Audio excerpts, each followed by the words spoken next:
multiplicando-se o número dos discípulos, houve murmuração dos helenistas contra os hebreus, porque as viúvas deles estavam sendo esquecidas na distribuição diária. Então os 12 convocaram a comunidade dos discípulos e disseram: não é razoável que nós abandonemos a palavra de Deus para servir às mesas. Mas, irmãos, acolhei dentre vós 7 homens de boa reputação, cheios do Espírito e de sabedoria, aos quais encarregaremos desse serviço. E quanto a nós, nos consagraremos à oração e ao ministério da palavra.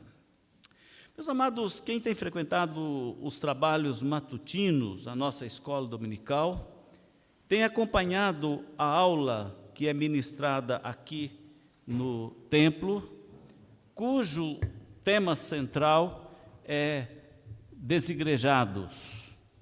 Esta é a abordagem que está sendo feita na nossa escola dominical. E eu entendo que o tema de estudo da nossa escola dominical sobre pessoas desigrejadas tem se tornado atual e necessário, porque a partir daí, nós todos, não apenas a liderança da igreja, mas nós todos que participamos, nós teremos como avaliar os rumos que a igreja segue. Bem oportuna esta reflexão da nossa escola dominical. Para lembrarmos, muitas pessoas desigrejadas o são por perda da comunhão, perda de propósito, perda da visão e da mensagem do reino de Deus, perda da noção da sua própria consagração, sendo envolvidos por paixões ou por atrações carnais, terrenas e mundanas, muitas das vezes. Mas onde, o contrário disto, os crentes, líderes e irmãos da igreja estão gastando tempo com a oração e a preparação na palavra de Deus, há firmeza na fé, há convicção dos dons e há realização de ministérios. E aí não há perdas de tempo, não há perdas de crentes, não há perda de pessoas. Pelo contrário, em vez de desigrejar-se, pessoas se consagram, pessoas se fazem presentes, pessoas se entregam e pessoas participam, tornando a igreja, tornando o ministério local ativo, vivo, forte e, evidentemente, focado na palavra, focado no Senhor, no serviço ao Senhor, promovem o bem da igreja. Criticar é muito fácil. Achar defeitos e falhas é muito fácil. Mas a grande questão é fazermos a nossa autocrítica. Nesse sentido, eu estou me desigrejando ou eu estou me consagrando mais no ministério ao qual eu pertenço? O texto de Atos, capítulo 6, ele mostra problemas que sobrevieram à igreja primitiva após uma grande colheita de novos membros. Pedro havia pregado e naquela pregação houve um acréscimo de crentes na igreja, naquele momento, de cerca de 3.000 pessoas. Em todo o livro de Atos, Lucas, que é o seu escritor, ele faz relatos sobre o crescimento da igreja por conta da pregação da palavra de Deus. Nós podemos conferir isso passando os olhos, nós não vamos fazer a leitura, porque são várias passagens. Então, o livro de Atos registra esta atividade da igreja primitiva e os seus resultados.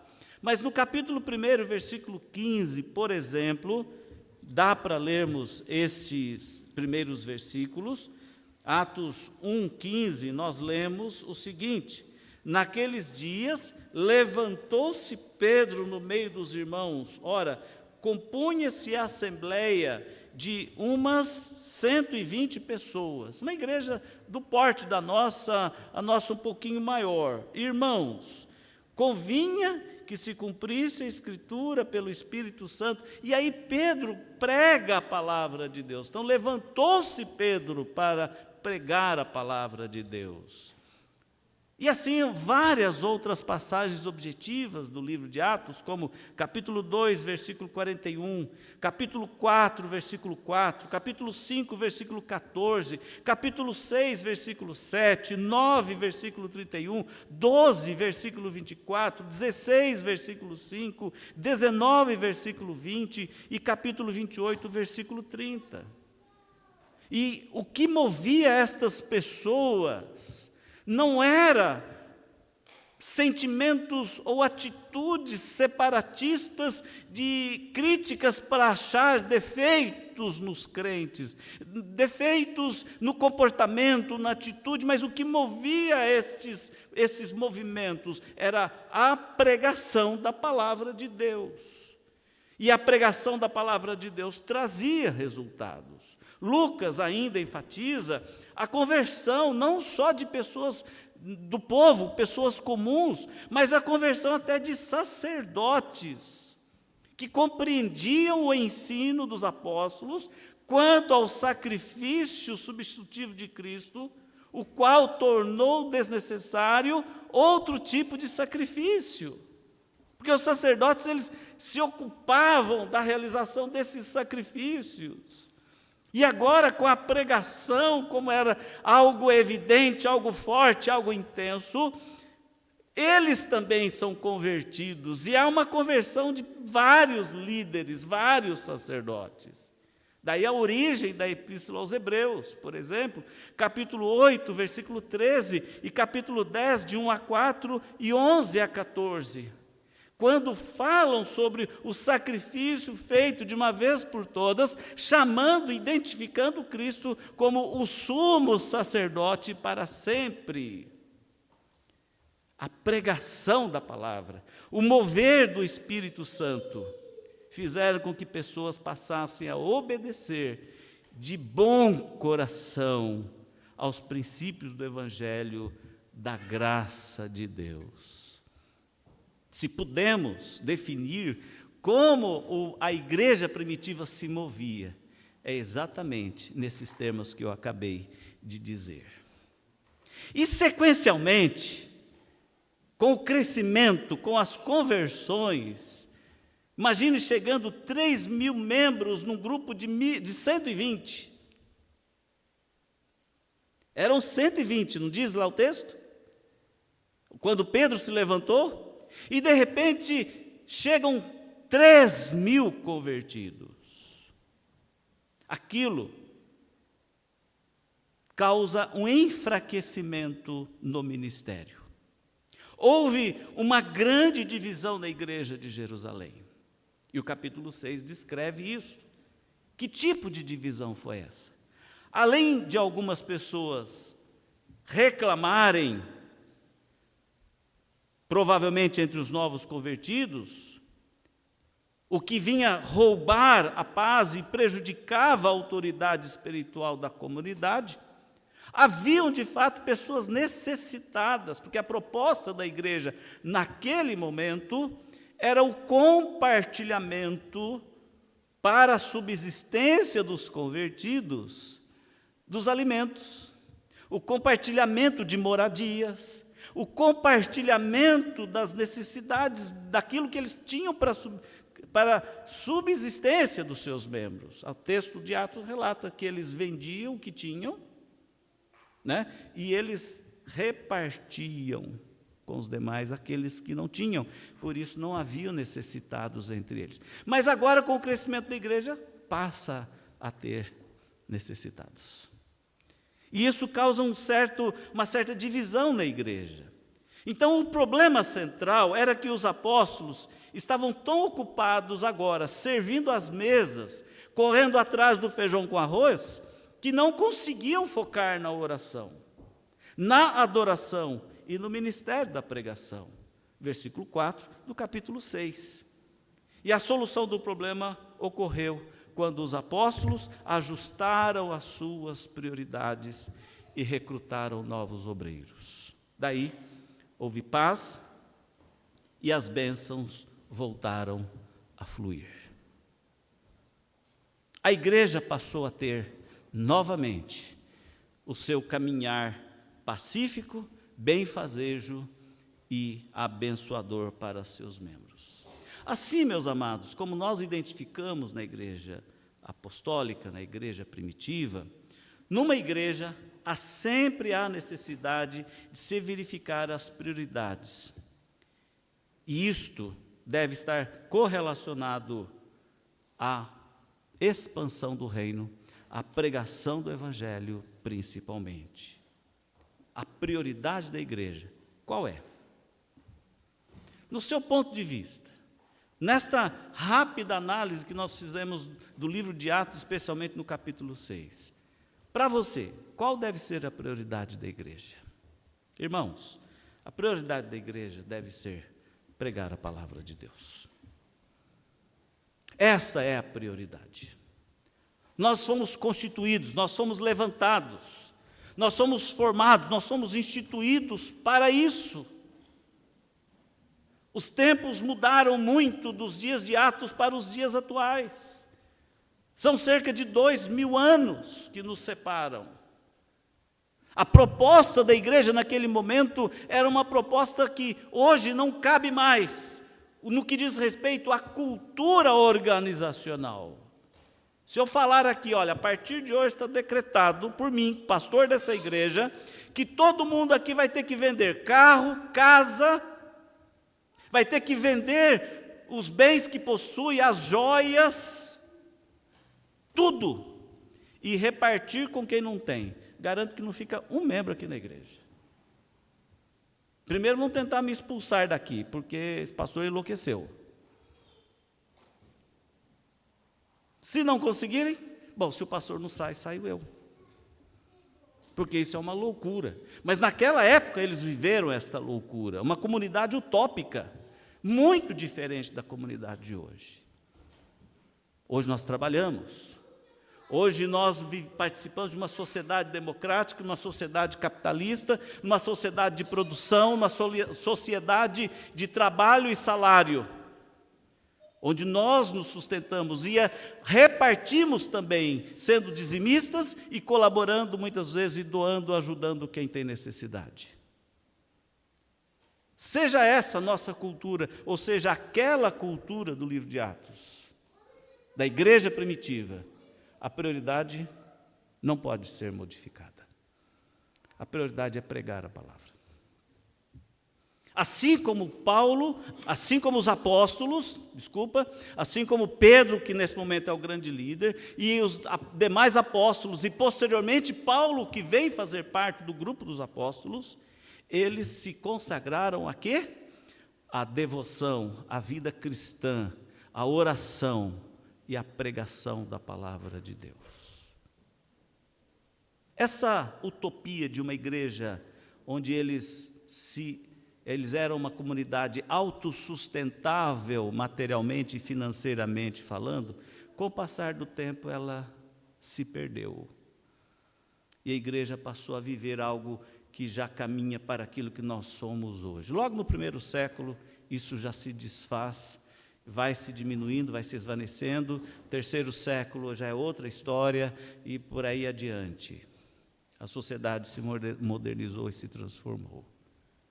Meus amados, se a prioridade da igreja é pregar a palavra, que lições nós podemos tirar daqui? Em primeiro lugar,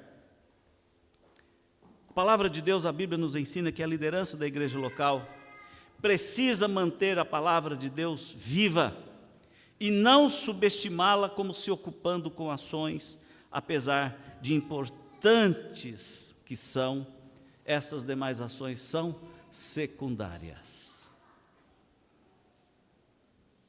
A prioridade da pregação da palavra de Deus precisa ser tratada pela liderança da igreja como algo a ser mantido de uma maneira viva e de uma maneira insubstituível. Essa igreja tem um conselho. Essa igreja tem uma estrutura funcional. E nós precisamos guardar isto com profundidade, com muita seriedade. Todo ministério local deve se basear na palavra de Deus.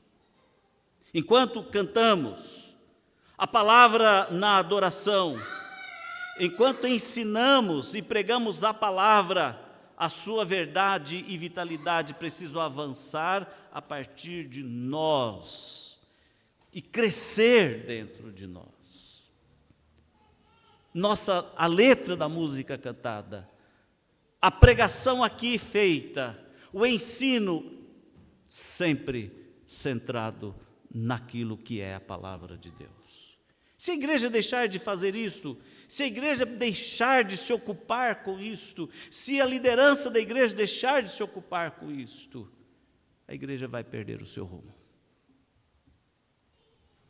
A igreja vai perder o seu rumo. O pastor precisa se ocupar com a palavra como a sua prioridade. Os presbíteros precisam se ocupar com a palavra como sua prioridade. Os diáconos, os músicos, os professores, os líderes dos departamentos precisam se ocupar com prioridade na palavra de Deus. Cantar no coral, o coral tendo o seu ministério, se não for para promover a palavra de Deus, aí está desfocado daquilo que é essencial. Seja lá quem formos, nós que participamos da vida da igreja, nós não podemos desvincular o objetivo que é a palavra de Deus. E cada pregador, cada professor, cada líder de louvor e cantor, líder de departamento precisa ter a convicção de que o ministério se move através da palavra de Deus e é delimitado por ela a palavra de Deus. O apóstolo Paulo, em Colossenses capítulo 3, versículo 16, ele diz: habite ricamente em vós a palavra de Cristo, instruí-vos e aconselhai-vos mutuamente em toda a sabedoria, louvando a Deus com salmos, não com músicas, não com outros ritmos, com outras coisas estranhas, e hinos espirituais e cânticos com gratidão em vosso coração. A relação nossa, a relação espiritual, o sentido espiritual e prático da igreja, todo esse aspecto está centrado ou precisa estar centrado na palavra de Deus, promover a palavra de Deus. Nenhuma dessas pessoas da igreja deve estar tão ocupadas com assuntos menores que não tenham tempo para a oração e para a preparação na palavra de Deus. A igreja presbiteriana possui uma cultura interessante que me agrada sobremaneira. Não se deve fazer uma reunião que seja social dos crentes sem que tenha que pelo menos fazer uma oração antes. Coral vai ensaiar? Vamos orar primeiro. O conselho vai se reunir? Vamos orar primeiro. Isto é institucional da Igreja Presbiteriana do Brasil. Nunca fazer qualquer coisa sem antes orar.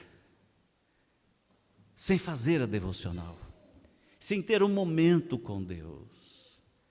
Eu acho isso útil para entendermos que ali nós temos um testemunho a dar. Ali nossas palavras devem ser temperadas, equilibradas. Ali as nossas atitudes devem ser contextualizadas como homens e mulheres crentes.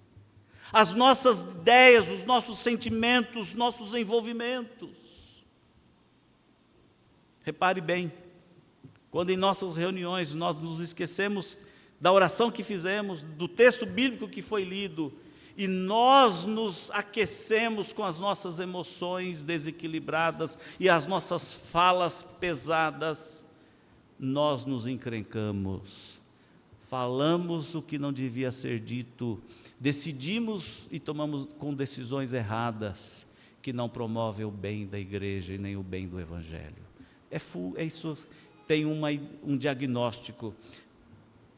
Não habitou ricamente em nossos corações a palavra de Deus. Hoje em dia nós vamos a aniversários de membros da igreja, e a gente está ali no social, e é independente de ter ou não ter bebida alcoólica, daqui a pouco já estão lá cantando parabéns, e dali a pouco já estão recebendo os presentes, e daqui a pouco as pessoas estão indo embora. E daqui a pouco surgem outras consequências daquela reunião, onde o nome do Senhor, a palavra do Senhor, não foram relevados. Já repararam nisto? Você lembra de algum aniversário de membro da igreja que você foi? De uma festa da igreja, de membro da igreja que você foi, e que não teve oração de gratidão? Que não teve a citação de um versículo bíblico? É como o almoço em família, que ninguém levanta a voz dentro de casa para agradecer o alimento que está à mesa. É como o crente que começa o seu dia e não ora a Deus pedindo proteção e graça e direção do Espírito Santo. É como o crente que vai tomar decisões e não coloca na sua vida a instrução bíblica para ser bem-sucedido, a instrução bíblica para que a sua vida glorifique e exalte o nome de Deus. Isso não é fanatismo, irmãos. Fazer uma oração, ler um texto bíblico numa hora de festa, de gratidão a Deus, de gratidão pela vida, como um aniversário ou um encontro social, é forma de habitar a palavra de Deus em nossos corações. Isso indica que você está comprometido com a palavra de Deus na sua vida. Ela é prioritária na sua vida. Ela é prioritária. Não só a alegria da festa, não só a companhia agradável, mas o nome do Senhor é honrado e dignificado, e a sua palavra é lembrada. Não precisa fazer sermão, estudo bíblico, mas abra a Bíblia, ou ache no celular, ou lembre de memória, tire da memória. Irmãos, antes de começarmos, vamos lá, a palavra de Deus diz isto. Oh, como é bom e agradável que os irmãos vivem a união. O nome do Senhor, a sua palavra está presente naquele momento. Vamos agradecer, vamos bendizer a Deus pelo nosso aniversário, pelo aniversário do irmão, da irmã. Vamos exaltar a Deus aqui agora, no minuto de silêncio, no minuto de contemplação. Vamos orar. É caro fazer isto? É caro fazer isto? E às vezes nós nos entregamos à bebida alcoólica e fazemos aquilo contrário que o apóstolo Paulo diz, quando ele fala: não vos embriagueis. Não vos embriagueis, porque na embriaguez está a dissolução. Não vos embriagueis, mas enchei-vos do Espírito. Mas enchei-vos do Espírito Santo. A segunda aplicação que eu quero fazer nesta mensagem, além da liderança, de haver liderança para centralizar a vida do crente, a vida da igreja na palavra, a palavra precisa estar viva na edificação e na evangelização. Aqui vem uma intenção. Qual é a intenção? A principal ordenança de Jesus Cristo para a sua igreja é pregar o evangelho a todas as pessoas e em todos os lugares, ensinando, fazendo discípulos e batizando. Jesus Cristo fala isso para a comunidade, Jesus Cristo fala isso para os apóstolos, Jesus Cristo fala isso para os discípulos. É uma orientação para o grupo, é uma orientação com forte teor de intencionalidade. Pregar a palavra.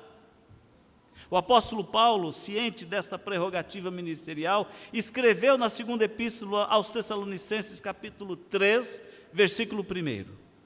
Finalmente, irmãos, orai por nós, para que a palavra do Senhor se propague e ela seja glorificada, como também está acontecendo entre vós.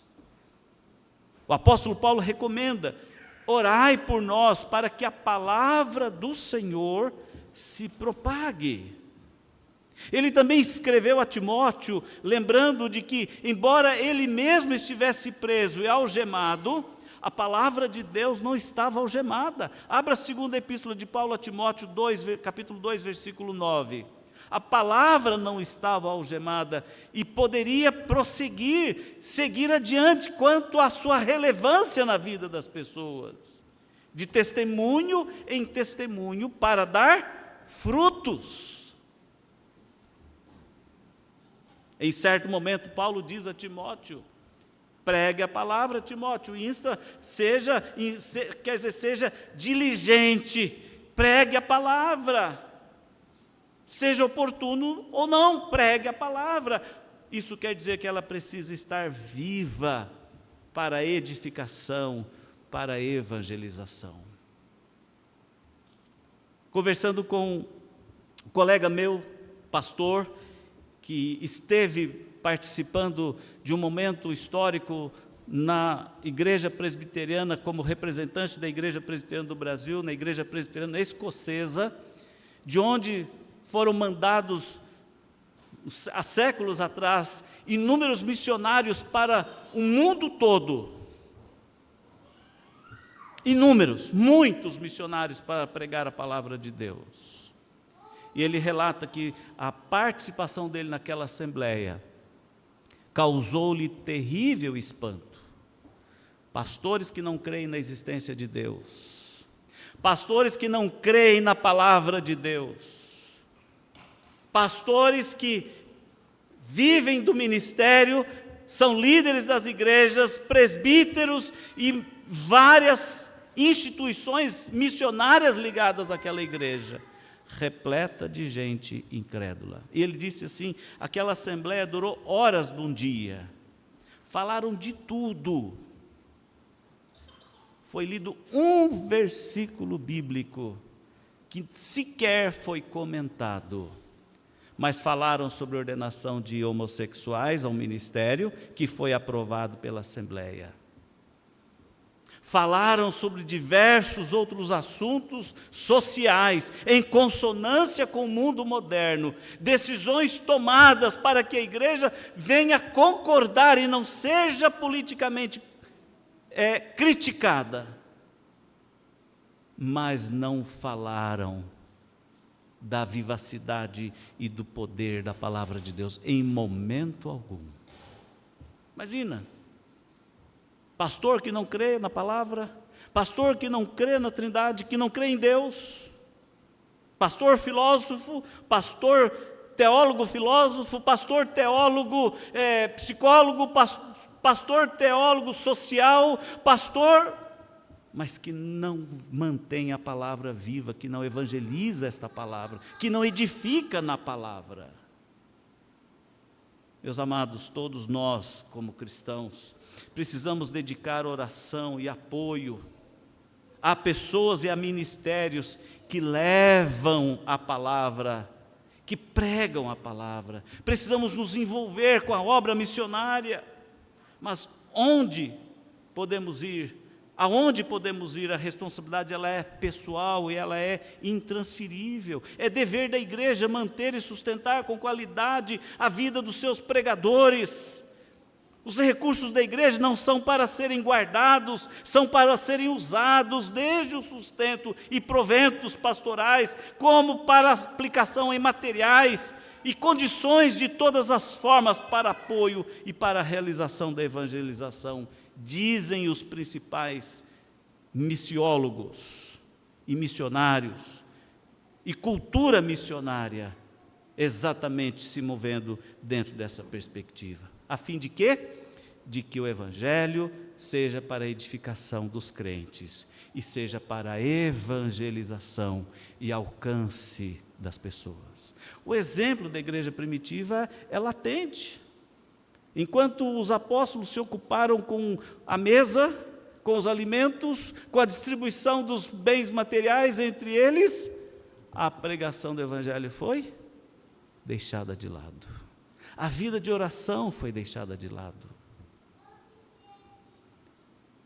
Por isso, queridos, a palavra precisa estar viva para a edificação e para a evangelização. Sabe por quê? Porque o Evangelho está destinado a dar fruto em qualquer lugar do mundo, se trabalharmos juntos nessa direção. Se arar o solo, se preparar o solo, se plantar a semente, se regar com as nossas orações, Deus fará com que a igreja prospere. Haverá prosperidade, porque a palavra ela é viva e eficaz, e ela suplanta a vida das pessoas, levando-as à conversão em Cristo Jesus. A gente pode se entregar a um ativismo doido, mas se não tiver palavra de Deus, essa doideira não vai servir para nada. Se não existir pregação, essa doideira não vai servir para nada. Vamos gastar todo o nosso recurso. Eu sei, quando a gente fala de Colégio Presbiteriano do Brás, talvez você até esteja aí, porque você não sabe.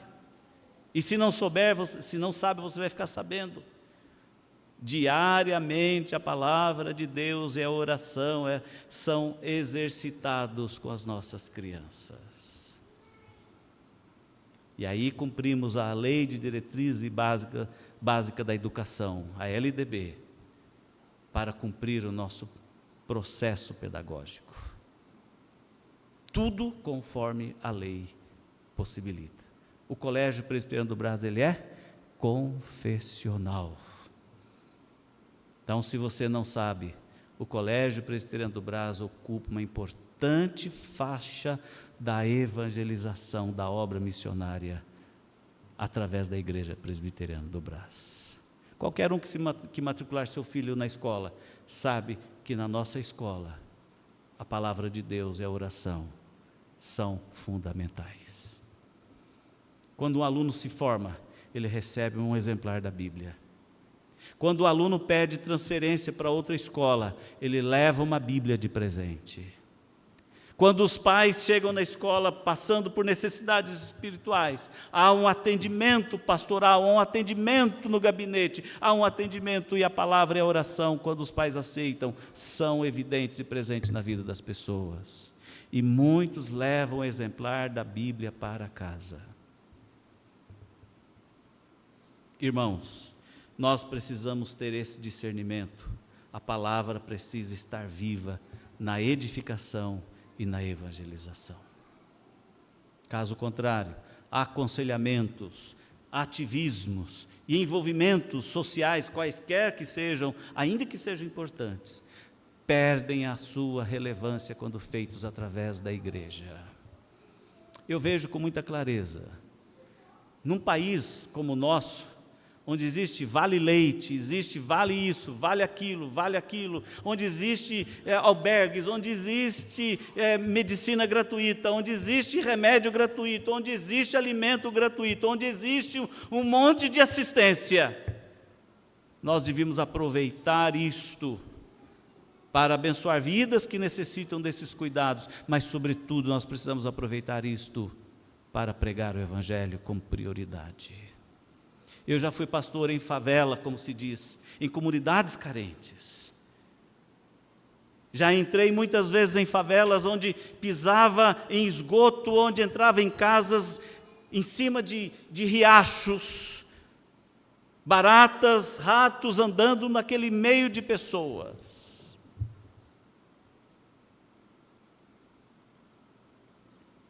Mas eu fui lá para sim, levar uma cesta básica, mas eu fui lá para ler a Bíblia e orar com a pessoa que abriu a porta para isso acontecer. Cesta básica café da manhã, alimentos, festas, isto, aquilo outro, perdem o sentido quando estão esvaziados da edificação e da evangelização. A igreja não deve ter como prioridade as ações sociais. A igreja precisa ter como prioridade a pregação da palavra. Não devemos deixar de fazer as ações sociais necessárias. Não devemos despedir em paz aquele que está com fome. Só com o Evangelho precisamos alimentar o corpo dele, precisamos alimentar o espírito com a palavra de Deus. Terceira e última aplicação: a palavra precisa estar viva e ativa na vida pessoal de cada membro, de cada líder, e não acharmos que a pregação ela é cansativa, que ela é repetitiva. Quando a palavra de Deus é lida, é a Bíblia Sagrada, é a palavra de Deus que está sendo lida. Por isso, as pessoas precisam estar ativas e comprometidas com a palavra que pregam. A minha preocupação principal como pastor de uma igreja é eu crer naquilo que eu prego. Esta é a minha principal preocupação. Eu crer naquilo que eu prego.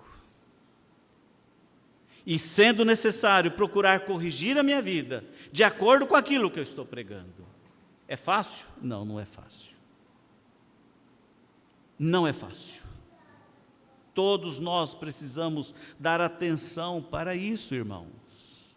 Ouvir e ouvir. Mas para quê? Precisamos ter a certeza de que esta palavra que estamos ouvindo, ela é viva e vem de Deus. Ela está ativa e precisa mover as nossas vidas, impactando a nossa forma de pensar, a nossa forma de falar, mudando os nossos relacionamentos, mudando os nossos comportamentos. Caso contrário, quando esta palavra que é viva não estiver ativa em nós, nós vamos começar a justificar as nossas escolhas. Vamos explicar as nossas escolhas. Eu cometi tal pecado, mas é porque eu mereço ser feliz, pastor. Eu não estou dizendo que o crente é para ser infeliz, não. Conversando com uma pessoa que estava se divorciando.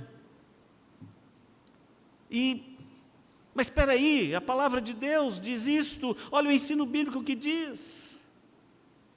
Claro, tem fatos e fatos, né? Então, quando um casamento ele está construído sobre safadezas, como atos absurdamente deméritos, atos terríveis, onde há agressão física, onde há maus tratos, onde há constantes desvios de comportamento, onde a violência impera.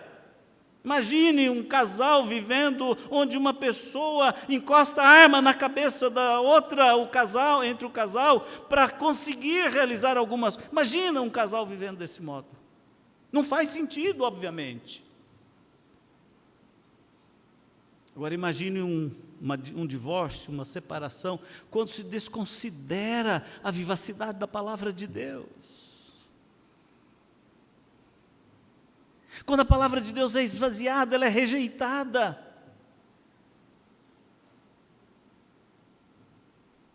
Quando o desvio é das Escrituras Sagradas em primeiro lugar. Isso para mim não faz sentido. Só há uma explicação: a palavra de Deus foi perdendo efeito. Não há perdão, não há senso de reconciliação, não há senso de abandono do pecado, não há conserto. A pessoa se recusa a orar, a pessoa se recusa a buscar a direção de Deus, a pessoa se recusa a colocar a situação nas mãos de Deus, a dialogar com a palavra de Deus. Isso não faz sentido para o crente, porque a palavra de Deus não está sendo útil, pelo contrário, está sendo rejeitada. Os nossos problemas existenciais, conjugais, ou materiais, ou profissionais, sejam eles quaisquer que forem. Acho que nós precisamos ter conhecimento do problema, nós precisamos pensar sobre o problema.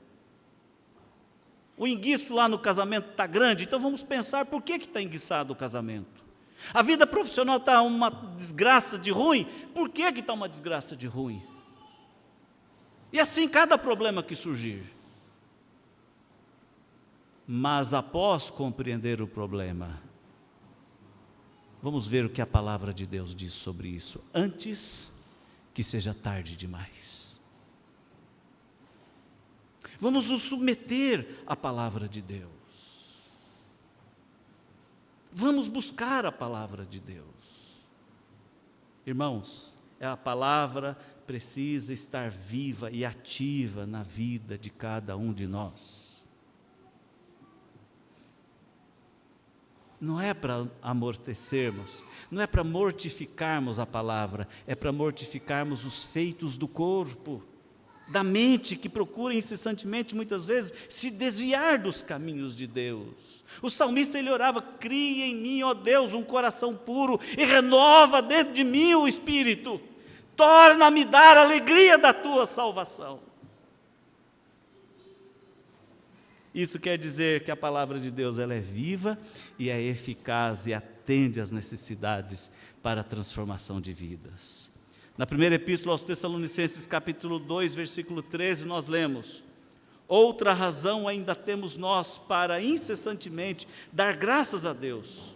2 pontos. É que, tendo vós recebido a palavra que de nós ouvistes, que é de Deus, acolhestes não como palavra de homens, e sim como em verdade é a palavra de Deus, a qual com efeito está operando eficazmente em vós, os que credes. Tanto é assim, irmãos, que vos tornastes imitadores das igrejas de Deus existentes na Judéia, em Cristo Jesus, porque também padecestes da parte dos nossos patrícios as mesmas coisas que eles, por sua vez, sofreram dos judeus. Olhe que o apóstolo Paulo fala sobre a presença, a vivacidade, o poder da palavra de Deus na vida das pessoas. Acolher esta palavra. A palavra viva que opera neste mundo também age em nós, se a recebermos, se cremos e obedecermos esta palavra. À medida que a verdade cresce em nós, nós crescemos e damos frutos para a glória de Deus. Nós cresceremos e daremos frutos para a glória de Deus e para o bem da comunidade. Amados irmãos, que se possa verificar entre nós e dos nossos ministérios, a palavra do Senhor crescia e se multiplicava, como nós lemos em Atos. Assim a palavra do Senhor crescia e prevalecia poderosamente. Que nós possamos buscar isto, entendermos isto. Quando falamos sobre o mover do Espírito Santo para levantar obreiros, quando falamos para o mover de Deus para fazer missionários, quando falamos do mover de Deus para levantar pastores, quando falamos da palavra de Deus para levantar líderes na igreja, não podemos entender isto como uma mera motivação por ativismos, mas por buscarmos atender o ID do Senhor Jesus, pregar o Evangelho, pregar esta palavra, sendo oportuno ou não sendo oportuno. Que o Senhor nos abençoe, que o Senhor nos ajude a entendermos isto, porque eu sou importante, porque nós somos importantes na vida da igreja. Você não é importante porque você faz parte das programações só. Sobretudo você é importante porque Deus tem algo a fazer através da sua palavra e com a palavra na sua vida, aqui dentro e lá fora onde você estiver. Esta é a prioridade da igreja, pregar a palavra. Gastei esse tempo para dar esse destaque. Para nós que aqui estamos e para quem está em casa, a prioridade é a palavra de Deus. Que assim o Senhor nos guie, nos abençoe e direcione as nossas vidas. Quando Deus disse a Abraão, sê tu uma bênção, Ele estava revelando a Abraão seus propósitos e dizendo para ele, vai, porque eu farei de você uma grande nação. Vamos orar? Senhor Deus.